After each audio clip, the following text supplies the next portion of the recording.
الله الرحمن الرحيم. الحمد لله حمدا كثيرا طيبا مباركا فيه كما يحب ربنا ويرضاه.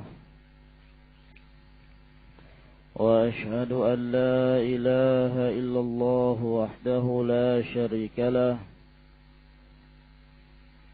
وأشهد أن محمدا عبده ورسوله، وصلى الله عليه وعلى آله وأصحابه وسلم تسليما كثيرا. أما بعد،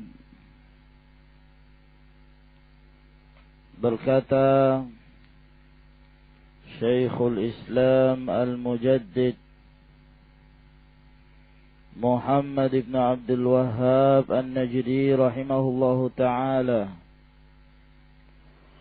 Babu du'a ila syahadati la ilaha illallah.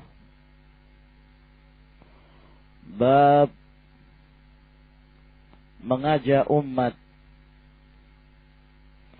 menuju kepada persaksian la ilaha illallah, persaksian kalimat tauhid,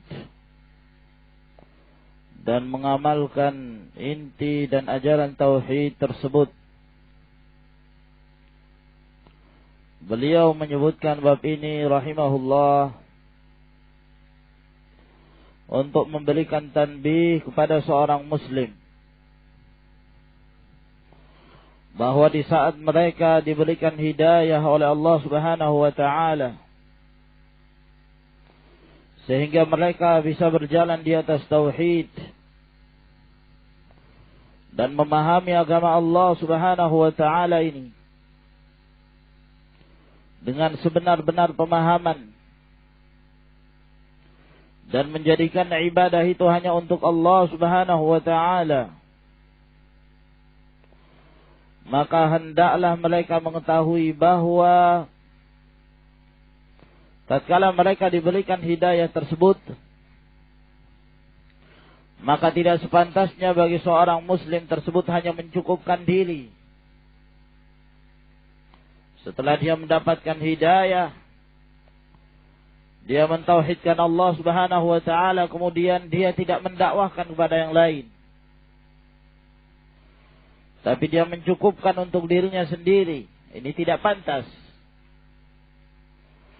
Akan tetapi kewajiban seorang muslim yang telah mengetahui al-haq, mengetahui kebenaran, untuk mengajak yang lainnya berdakwah ila Allah Subhanahu wa ta'ala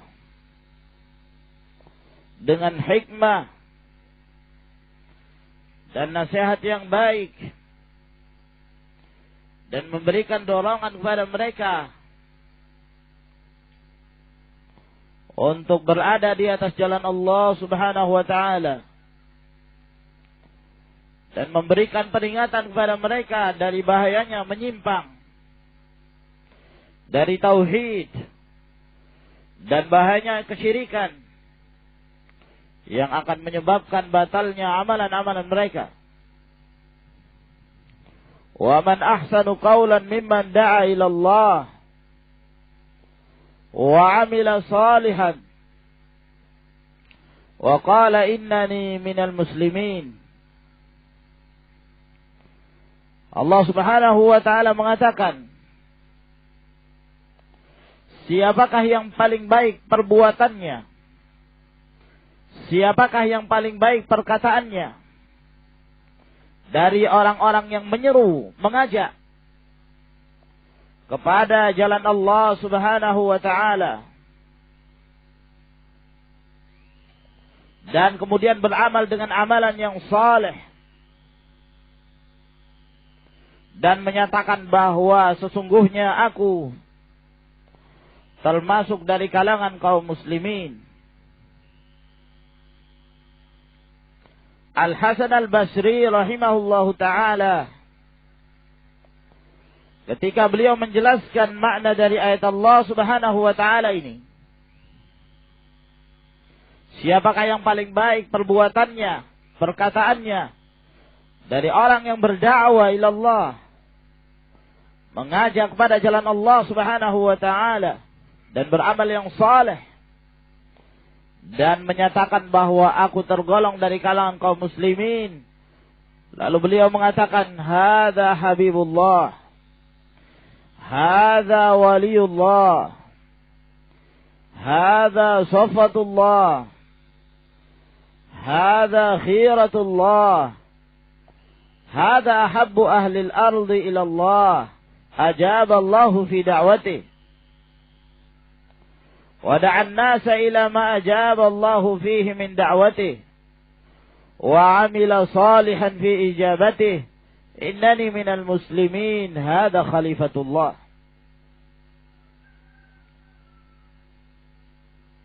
Kata beliau, ini adalah Habibullah, sesuatu yang dicintai oleh Allah Subhanahu wa taala, yaitu kejujuran dan mengajak kepada jalan Allah Subhanahu wa taala. Dan ini adalah waliullah, ini adalah pilihan Allah. Ini adalah orang yang paling dicintai dari penduduk bumi oleh Allah Subhanahu wa taala. Allah mengabulkan doanya. Dan dia mengajak kepada manusia kepada apa yang Allah Subhanahu wa taala terima dari ajakannya. Dan dia beramal saleh dan menyatakan, sesungguhnya aku termasuk dari kalangan kaum muslimin. Ini adalah khalifah Allah Subhanahu wa taala. Fad-da'watu ila Allah merupakan tugas yang diemban oleh seorang muslim yang menjadi penerus dakwah para nabi dan rasul. Mereka lah yang akan mengajak kepada umat, kepada jalan Allah Subhanahu wa taala, umat ini, agar kemudian mereka berada di atas jalan al-haq dan mereka senantiasa istiqamah dan sabat di atasnya. Wal takum minkum ummatun yad'una ilal khair wa ya'muruna bil ma'ruf wa yanhauna 'anil munkar wa ulaika humul muflihun. Hendaklah di antara kalian ada sekelompok yang mengajak kepada al-ma'ruf, yang mengajak kepada kebaikan, beramar ma'ruf dan nahi mungkar. Dan mereka itulah orang-orang yang mendapatkan keberuntungan. Naam. Wa qaulullahi ta'ala, dan firman Allah Subhanahu wa ta'ala yang terdapat di dalam surat Yusuf ayat 108. Qul hadhihi sabili ad'u ila Allahi ala basiratin ana wa man ittaba'ani wa subhanallahi wa ma ana minal musyrikin. Ayat Allah Subhanahu wa ta'ala ini menjelaskan kepada kita tentang metode dakwahnya Rasulullah sallallahu alaihi wasallam dan dakwahnya orang-orang yang mengikuti dakwah Rasulullah sallallahu alaihi wasallam, agar kemudian kaum muslimin menjadikan ayat ini sebagai mizan, sebagai tolak ukur dalam menentukan mana dakwah yang hak, mana dakwah yang batil. Barang siapa yang ingin mencontoh dan melihat bagaimana dakwahnya Rasulullah sallallahu alaihi wasallam, maka hendaklah mereka membaca ayat ini. Barang siapa yang hendak melihat dakwahnya orang-orang yang mengikuti Rasulullah sallallahu alaihi wasallam, maka hendaklah mereka membaca ayat Allah Azza wa Jalla ini. Allah menerangkan dan memerintahkan kepada Rasulnya sallallahu alaihi wasallam. Di dalam ayat ini Allah mengatakan qul, katakanlah, yaitu katakanlah wahai Muhammad sallallahu alaihi wasallam, terangkan kepada umat ini, jelaskan kepada umat ini bagaimana metode dakwahmu. Hadhihi, ini, yaitu dakwah yang aku mengajak kepadanya, metode dan manhaj, tariqah yang aku berada di atasnya, dari ajakan kepada tauhidullah subhanahu wa ta'ala, dan memerintahkan untuk memurnikan ibadah hanya kepada Allah, tidak kepada selain Allah subhanahu wa ta'ala, dan senantiasa taat hanya kepada Allah dan meninggalkan kemaksiatan kepada Allah. Inilah dakwah. Hadhihi, perkara-perkara ini, dari tauhid dan perintah untuk taat kepada Allah. Sabili, ini adalah jalanku, ini adalah metodeku, ini adalah caraku di dalam berdakwah, ini adalah keyakinanku. Katakan kepada manusia. Dan barang siapa yang tidak berada di atas perkara-perkara ini, falaisu ala sabili Rasulillah sallallahu alaihi wasallam, maka mereka tidak termasuk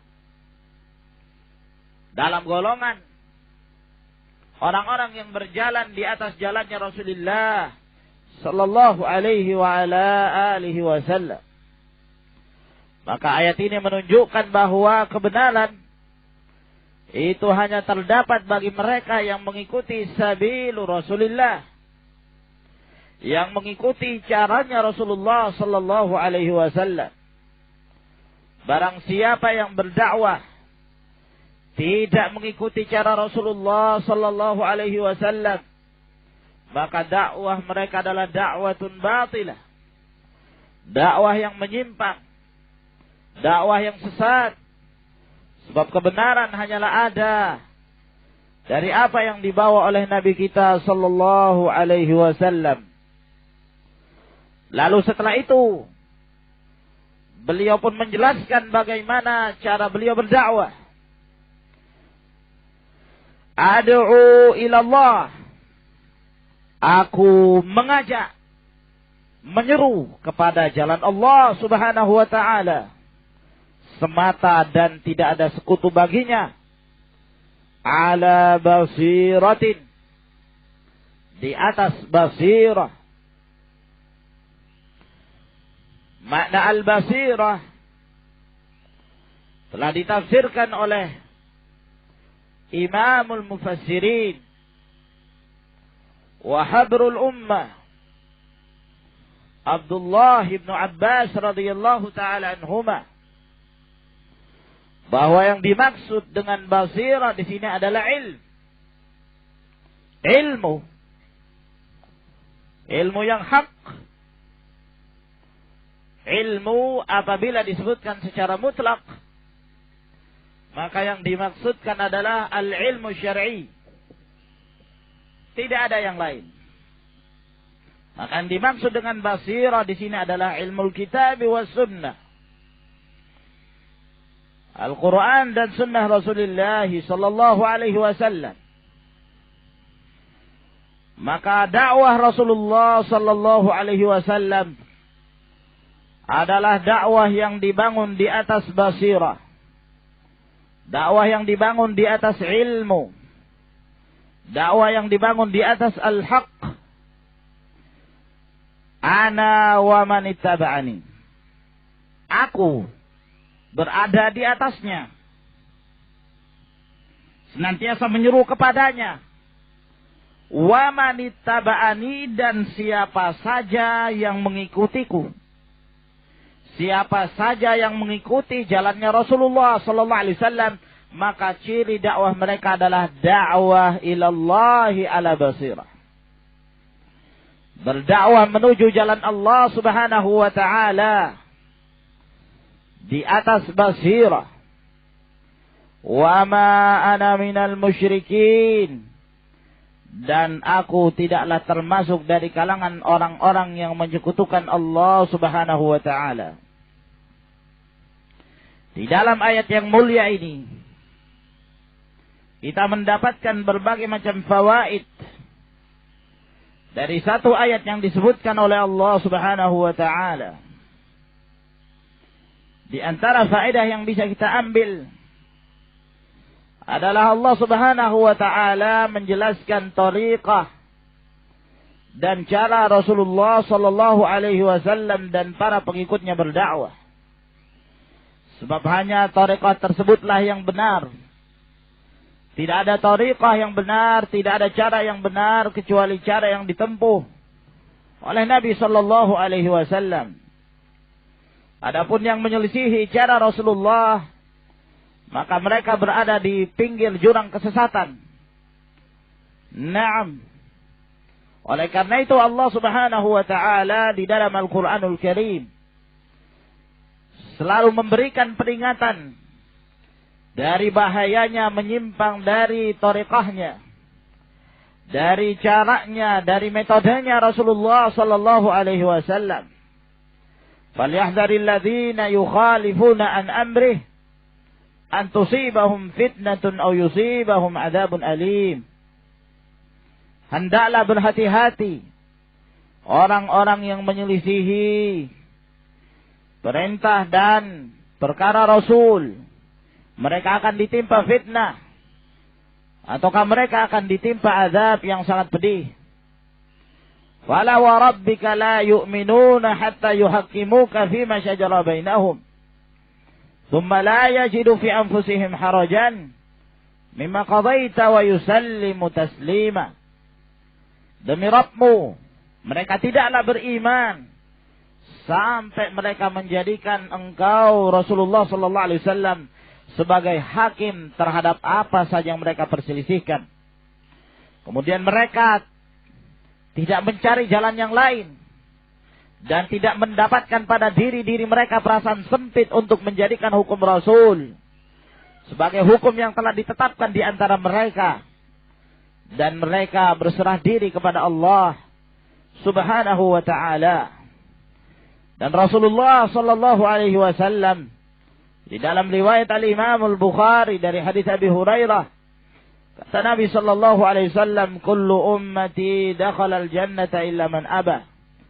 Setiap umatku dipastikan masuk ke dalam surga kecuali yang enggan. Para sahabat bertanya, siapakah orang-orang yang tidak ingin masuk ke dalam surga wahai Rasulullah? Kata Rasulullah sallallahu alaihi wasallam, "Man ata'ani dakhala al-jannah wa man asani faqad aba." Barang siapa yang taat kepadaku, maka dialah yang masuk ke dalam surga. Barang siapa yang mengikuti jalanku, maka dialah yang masuk ke dalam surga. Dan barang siapa yang bermaksiat, menyimpang dari Rasulullah, menyelisihi tariqahnya Nabi sallallahu alaihi wasallam, maka mereka itulah orang-orang yang enggan masuk ke dalam surga. Dan di dalam ayat Allah Subhanahu wa taala ini terdapat tanbih bahwa hendaklah seseorang berdakwah memperhatikan skala prioritas di dalam berdakwah tersebut. Al-aulawiyatu fi dakwah. Mana yang lebih diutamakan di dalam berdakwah ila Allah Subhanahu wa taala. Naam, sebagaimana yang telah difirmankan oleh Allah di dalam ayat ini, wa ma ana minal musyrikin, dan aku tidaklah tergolong ke dalam orang-orang yang menyekutukan Allah Subhanahu wa taala, yaitu senantiasa mengajak kepada tauhid. Dan ini merupakan inti dari ajaran Rasulullah sallallahu alaihi wasallam, bahkan merupakan inti dari seluruh ajaran para nabi dan rasul. Setiap mereka yang diutus oleh Allah Subhanahu wa ta'ala, mereka senantiasa menyeru umatnya untuk kembali ke jalan Allah, mentauhidkan Allah, dan menjauhi segala sesembahan yang disembah selain dari Allah Subhanahu wa ta'ala. Dan di dalam ayat Allah Subhanahu wa ta'ala ini terdapat tanbih, peringatan, agar kemudian kita harus ikhlas di dalam berdakwah ila Allah Subhanahu wa ta'ala. Naam, di saat kita mengemban amanah ini, kita harus meyakini bahwa yang menjalankan dakwah ini adalah Allah Subhanahu wa ta'ala. Yang menjaga agama Allah Subhanahu wa ta'ala ini adalah Allah Subhanahu wa ta'ala. Keberhasilan dakwah ini, ikhwani fid din, a'azakumullah, bukanlah disebabkan karena banyaknya ilmu yang kita miliki, dan bukan disebabkan karena pandainya kita berpidato, bukan disebabkan karena banyaknya jumlah dan mayoritasnya kita, bukan disebabkan karena keberanian yang ada pada diri kita. Akan tetapi dakwah ini, ad-da'watu ilallah, yang menjaga adalah Allah Subhanahu wa ta'ala. Yang memelihara agama ini adalah Allah Subhanahu wa ta'ala. Apakah kita mati? Apakah kita istiqamah? Ataukah kita menyimpang, waliyadzubillah? Allah Subhanahu wa ta'ala tidaklah dimudaratkan dakwahnya dengan menyimpangnya si fulan, dan sesaknya si allan, dan jauhnya si fulan dari jalan Allah Subhanahu wa ta'ala. Jangan kita merasa sama sekali, ikhwani fiddin, azakumullah, bahwa tatkala kita membantu dan tatkala kita memberikan pelayanan dakwah kepada jalan Allah Subhanahu wa ta'ala, maka Allah mendapatkan manfaat dari apa yang telah kita amalkan. Sama sekali tidak. Apakah kita beriman, apakah kita kafir, tidak akan menambah dan tidak akan mengurangi kerajaan Allah dan kekuasaan Allah Subhanahu wa ta'ala.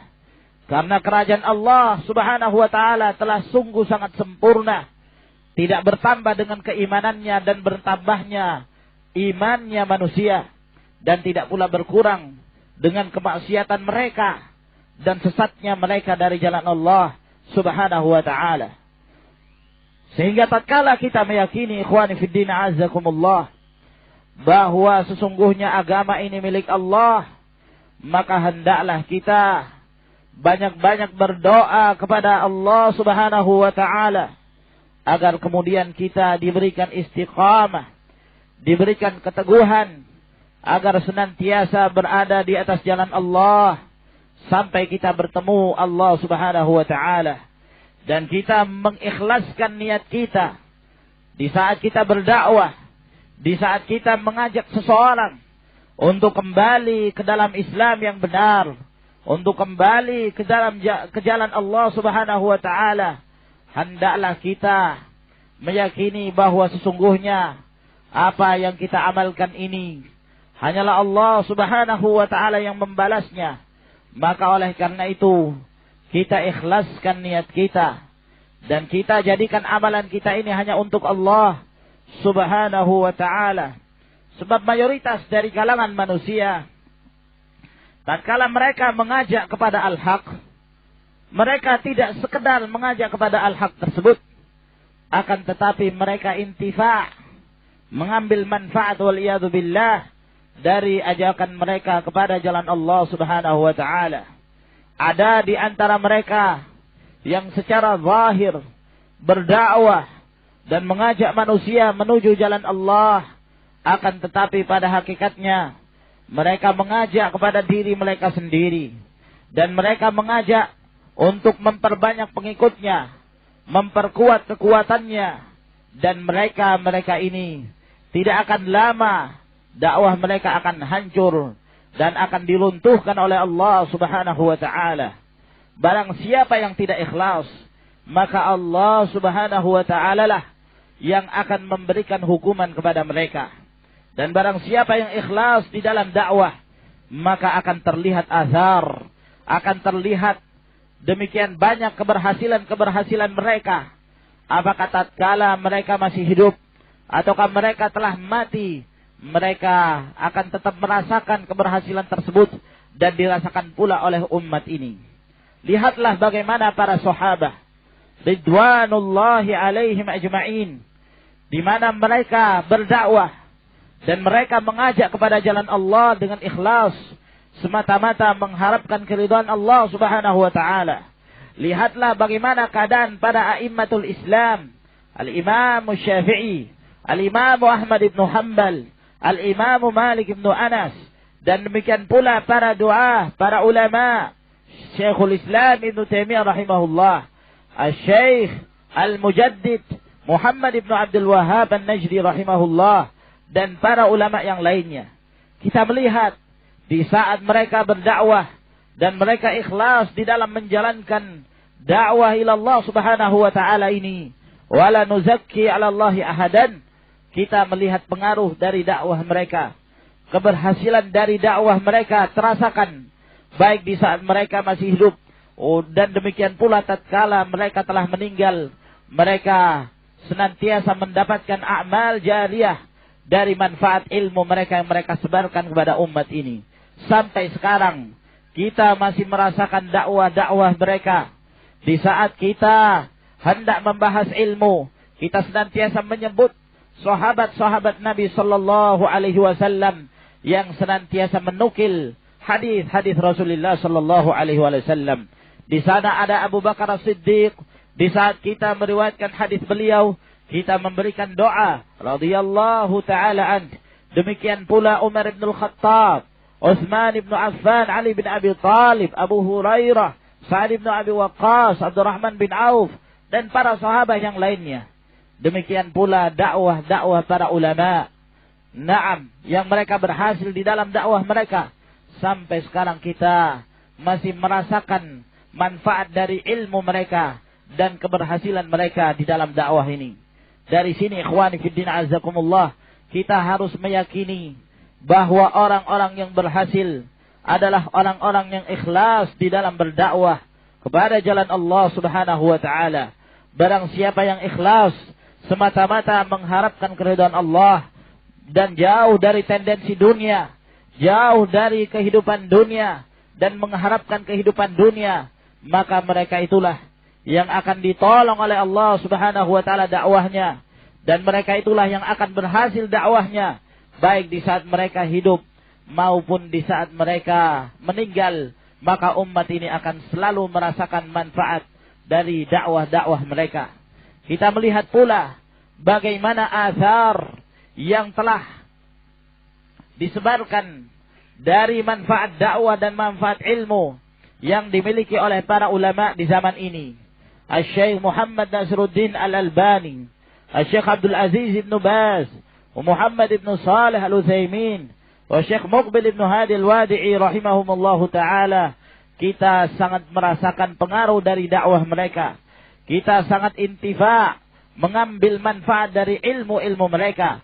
Walaupun mereka telah meninggal, walaupun mereka telah berpisah, dan kita terpisahkan dengan dunia tersebut, akan tetapi mereka memberikan pada kita berupa warisan ilmu yang mana kita bisa memanfaatkannya setiap waktu. Maka ini ikhwani fiddin azakumullah, tidaklah mereka diangkat oleh Allah derajatnya melainkan disebabkan karena keikhlasan mereka di dalam berdakwah ila Allah Subhanahu wa taala.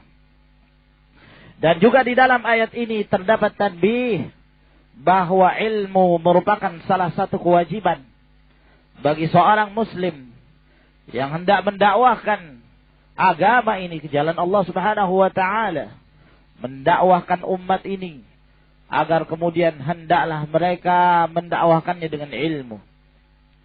Barang siapa yang tidak berada di atas ilmu dalam berdakwah, maka berarti mereka tidak mencontoh dan bukan termasuk di dalam orang-orang yang mengikuti dakwahnya Rasulullah sallallahu alaihi wa ala alihi wasallam.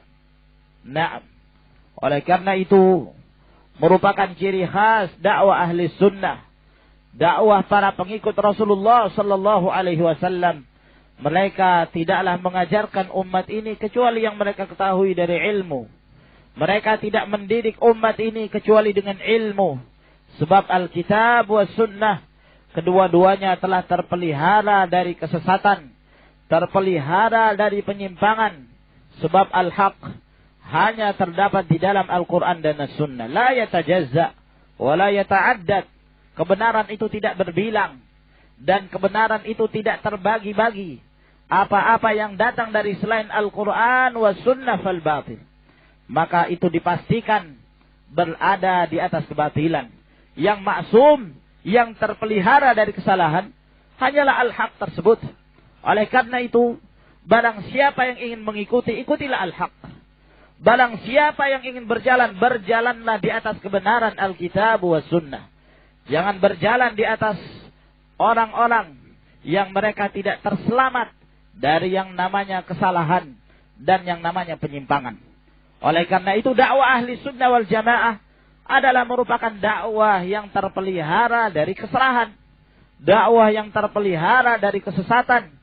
Disebabkan karena imam mereka adalah merupakan imam yang maksum, yang dipelihara oleh Allah subhanahu wa ta'ala, yang mana Allah subhanahu wa ta'ala menyebutkan tentangnya, laqad kana lakum fi rasulillahi uswatun hasanah. Sungguh bagi kalian, bagi Rasulullah sallallahu alaihi wasallam, merupakan contoh tauladan yang baik. Dan Allah subhanahu wa ta'ala berfirman, wa ma yantiqu anil hawa in huwa illa wahyu yuha. Dan tidaklah beliau mengucapkan dari hawa nafsu. Akan tetapi Rasulullah sallallahu alaihi wasallam, apabila beliau mengucapkan sesuatu, melainkan itu merupakan wahyu yang diwahyukan kepada beliau. Wa ma atakumur rasulu fakhudhuhu wa ma nahakum anhu fantahu. Sifat-sifat ini diberikan kepada imamnya Ahlus Sunnah, yaitu Rasulullah sallallahu alaihi wasallam. Oleh karena itu, di kalangan umat ini, dari manusia ini, tidak ada yang patut untuk diikuti secara mutlak, untuk dijadikan sebagai panutan secara mutlak, kecuali Rasulullah sallallahu alaihi wasallam. Kita menghalalkan apa yang dihalalkan oleh beliau, dan kita mengharamkan apa yang diharamkan oleh Rasulullah sallallahu alaihi wasallam. Naam. Adapun yang lainnya dari da'awat, dari manhaj dan metode dakwah mereka, yang mereka senantiasa menjadikan akdul wala wal bara di atas pemimpinnya, di atas partainya, di atas kelompoknya. Barang siapa yang berada di atas kelompoknya, maka bersama mereka dan bersikap loyal dengan mereka, walaupun mereka berada di atas penyimpangan yang nyata. Barang siapa yang loyal kepada imamnya, kepada pemimpin mereka, yang senang pada pemimpin mereka, maka pun mereka mencintainya, walaupun mereka termasuk orang-orang yang paling sesat di jalan Allah subhanahu wa ta'ala. Yang demikian ini, ikhwani fiddin azakumullah, kita bisa membedakan antara dakwah ahli sunnati wal jamaah dengan dakwah al-firaq. Dakwah kelompok-kelompok yang sesat, yang menyimpang dari jalan Allah subhanahu wa ta'ala. Adapun mereka, tujuan mereka adalah untuk mencari pengikut. Tujuan mereka adalah untuk semakin memperkokoh partai mereka, ataukah memperkokoh kelompok mereka. Sehingga siapa yang tidak berada di atas kelompoknya, mereka jauhi, mereka tahdzir, dan mereka bersikap bara, antipati terhadap siapa-siapa yang tidak berada di atas kelompoknya. Adapun ahlul haq, yang menjadi mizan dan timbangan al-wala dan al-bara'nya mereka, bersikap loyalnya atau bersikap antipatinya mereka adalah al-haq, Al-Quran wa Sunnah. Siapa yang menyimpang dari al-haq, dan kemudian kita melihat berdasarkan kacamata Al-Quran wa Sunnah, lalu kemudian kita menyikapi mereka berdasarkan perkara-perkara yang telah disyariatkan oleh Allah subhanahu wa ta'ala dan Rasulnya sallallahu alaihi wa ala alihi wasallam. Wallahu a'lamu bis-shawab. Sampai di sini ya kawan yang kita bacakan dari kitab ini.